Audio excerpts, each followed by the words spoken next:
स्थापन रयत संस्था कर्मरांनी केली बहुजनांना उद्गार. सन्माननीय व्यासपीठ, वंदनीय गुरुजन वर्ग आणि माझ्या मित्रमैत्रिणींनो, सर्वांना माझा नमस्कार.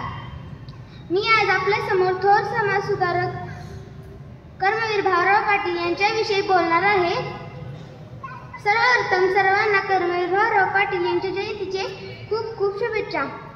कर्मवीर भाऊराव पाटील यांचा जन्म 22 सप्टेंबर 1887 रोजी कोल्हापूर जिल्ह्यात कुंभोज या गावी झाला.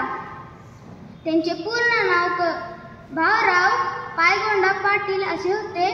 त्यांच्या वडिलांचे नाव पायगोंडा व आईचे नाव गंगाबाई असे होते.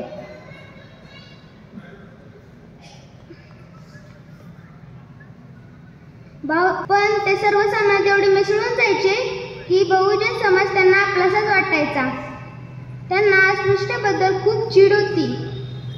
त्यांनी आपले प्राथमिक शिक्षण संपवून पुढील शिक्षणासाठी राजाराम हायस्कूल येथे दाखल झाले.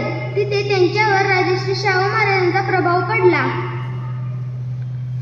भाऊरावांनी सर्वांगीण विकासासाठी शिक्षणाशिवाय तात्पर्य नाही हे जाणले होते.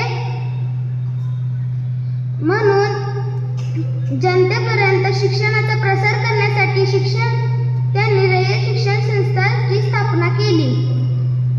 त्यांनी अनेक